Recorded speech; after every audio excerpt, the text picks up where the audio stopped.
Kita hari ini bahas tentang PT Wahana Inti Makmur.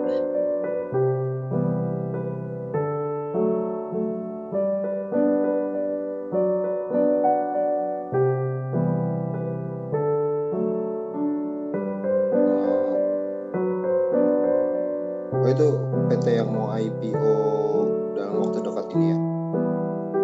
Iya, dia tuh IPO-nya nanti tanggal 17 sampai tanggal 23 November.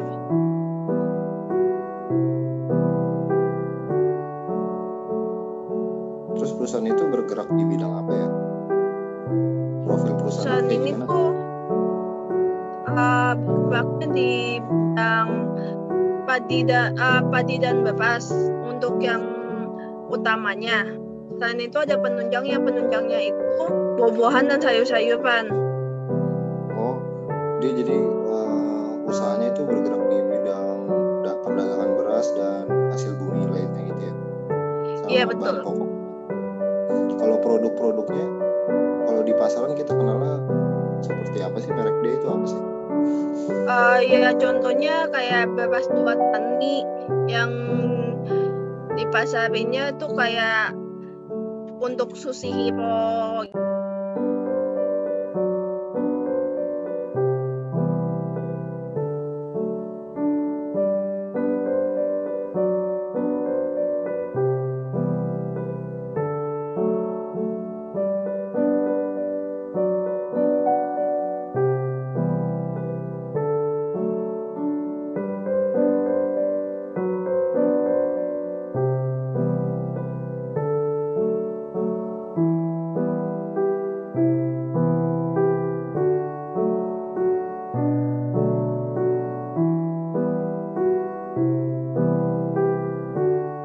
Terus tadi itu IPO-nya kapan ya penawarannya itu? IPO-nya itu tadi aku udah jelasin 17 sampai 23 November. Nah, untuk IPO-nya sendiri tuh yang pertama kali bakal ditawarin itu sahamnya berapa sih? Saham baru yang akan ditawarin ke publik itu 200 juta. Nilai nominalnya itu sekitar dari 50 rupiah. Harga penawarannya nanti tuh 140 sampai 160. Nilai penawaran umum saham perdananya itu sebesar 32 miliar. Terus dividen yang akan kita dapat setelah IPO 20% dari laba.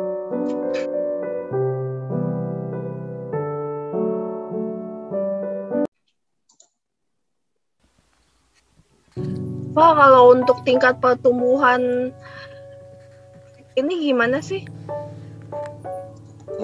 Kalau menurutku ini kan perusahaannya bergeraknya di bidang penjualan beras ya. Beras itu sementara di Indonesia ini kan jadi makanan pokok masyarakat. Iya, betul. Terus kalau kita lihat dari pertumbuhan penduduk Indonesia nih, dari data BPS itu meningkatnya dari 2015 sampai 2020 tuh lumayan tinggi. Jadi per tahun tuh naik 3 juta penduduk deh kira-kira. Dan semuanya tuh makan beras, jadi sebenarnya prospeknya sih untuk di bidang usaha ini lumayan bagus ya. Cuman pesaingnya kan banyak juga.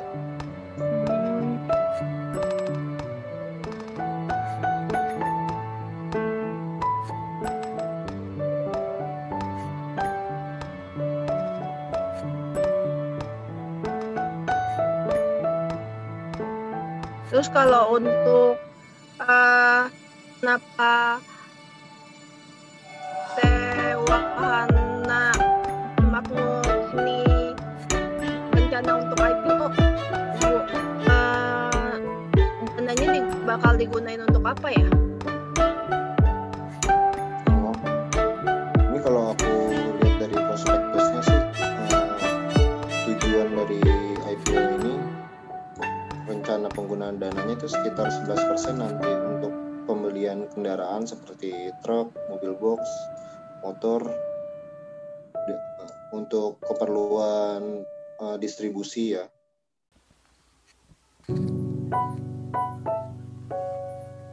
4% itu digunain untuk pelunasan pembelian tanah yang berlokasi di Desa Karanganyar. Itu tanahnya seluas 2.589 meter persegi. Nanti itu tanah itu bakal dibangun gudang untuk penyimpanan inventory perusahaan ini. Terus 14% itu digunain untuk pembiayaan bangun gudangnya. Tadi 4% untuk pelunasan tanahnya dan 14% untuk bangun gudangnya.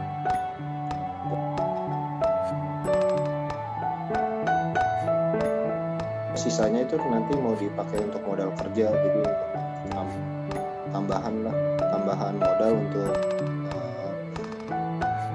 meningkatkan usahanya lagi gitu. Oh, berarti kalau untuk tambahan modalnya gede juga ya, sampai 70%-an.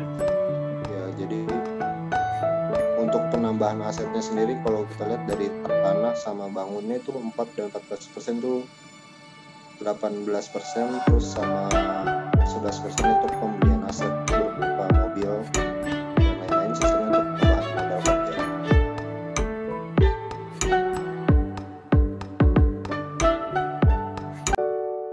Oke, untuk selanjutnya kalau modalnya ini pas saat berdiri susunan modalnya gimana sih? Terus sama setelah nanti IPO susunan modalnya gimana ya, masyarakat bakal dapat berapa persen dari total modalnya? Kalau pada saat berdiri itu dari PT Wahana Kreasi Investama sebesar 3%, 40%-annya itu dari PT Modis Cipta Kreasi, terus sekitar 50%-annya itu dari Direktur Utama, 0,17-nya itu dari Komisaris Utamanya.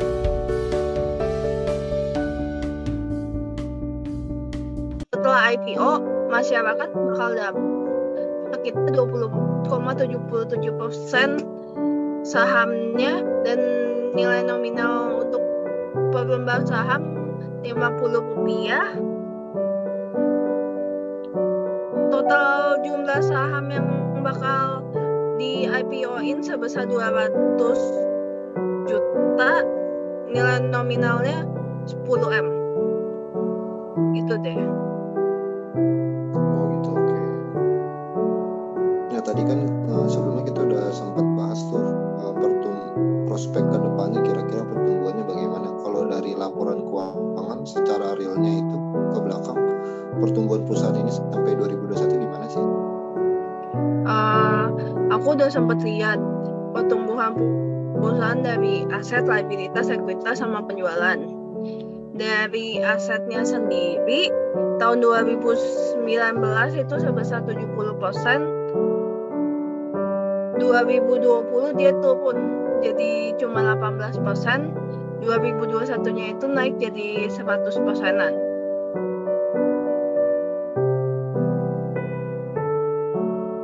Untuk liabilitasnya sendiri 2019 sama kayak aset 70%. Untuk liabilitas tahun 2020 dia minus, jadi minus 37%. Makanya tahun 2021 naik jadi 63%.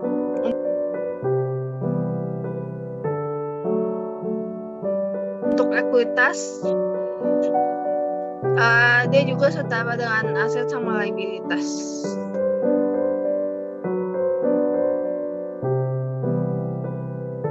Laba sebelum pajak penghasilannya itu tahun 2019 100%, tahun 2020 turun jadi 59%, 2021 naik tapi nggak terlalu signifikan, jadi cuman naik sekitar belasan persen jadi 46%, minus 46%.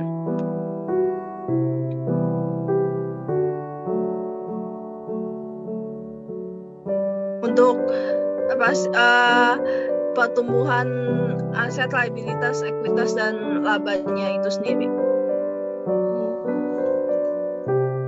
Jadi perusahaan ini sebenarnya di 2021 kinerjanya sedikit menurun ya. Kalau dibandingkan dengan menurunnya itu karena 2021 2020 sih, bukan di 2021-nya. Karena di 2020-nya mungkin karena terefek pandemi juga berarti dia. Iya, betul. Oke.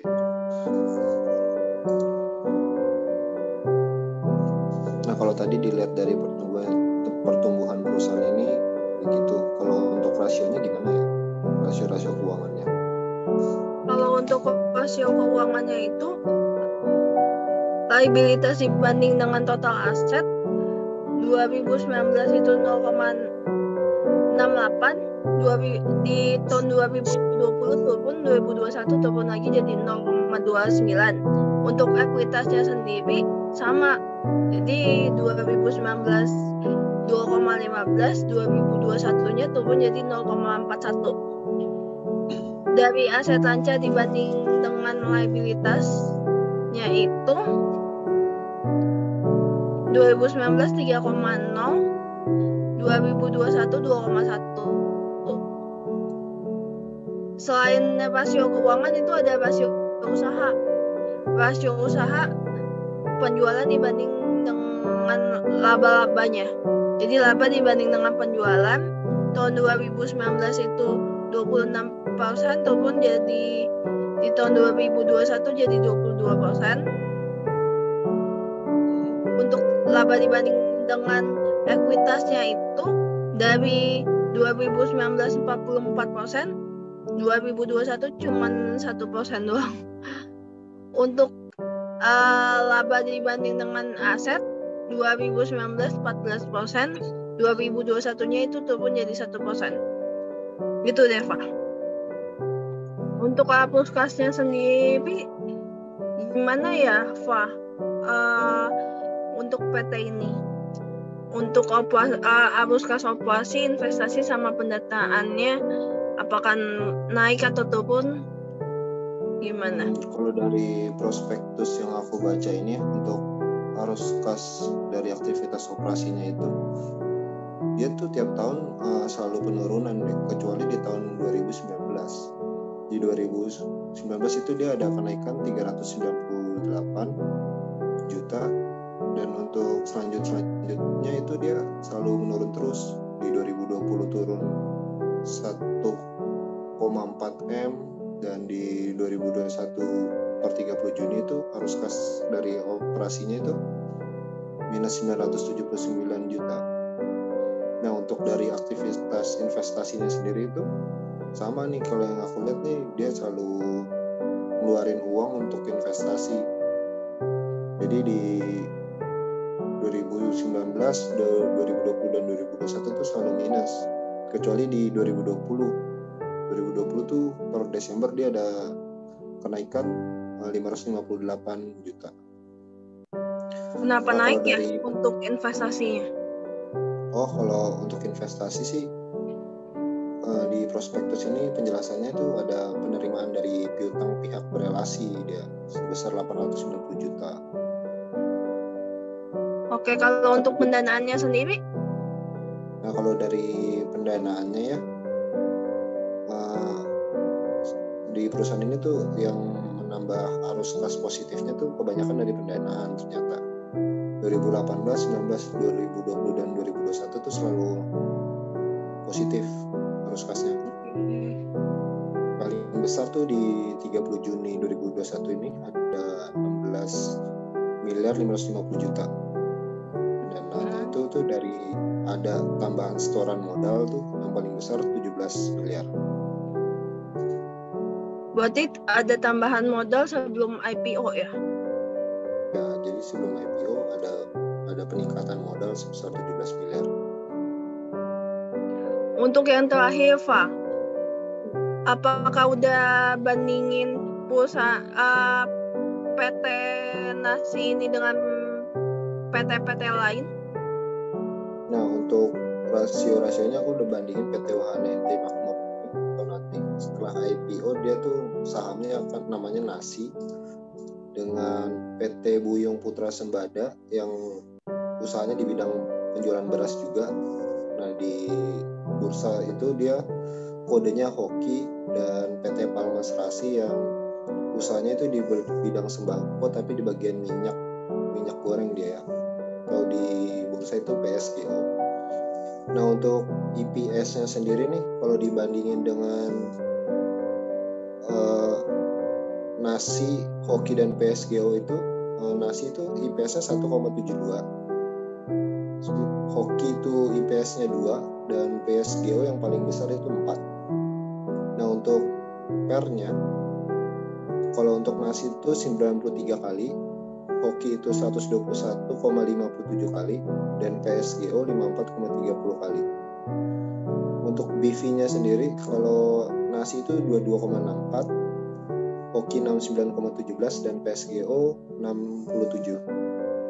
Nah, untuk PBV-nya, Nasi 7 kali, Hoki 2,75 kali, dan PSGO 3,50. Nah, gitu. Nah,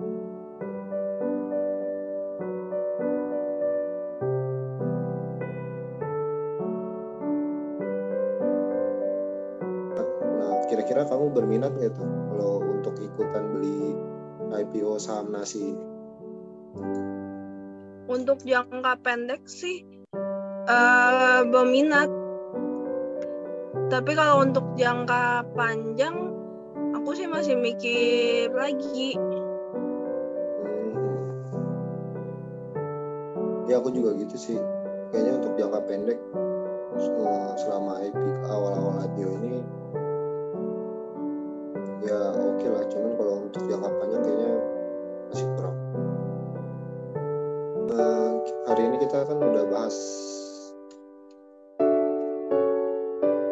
PT Wahana Inti Makmur ini ya. Bahas IPO-nya semua. Nah, untuk kalau pengen beli IPO-nya sendiri ini gimana ya?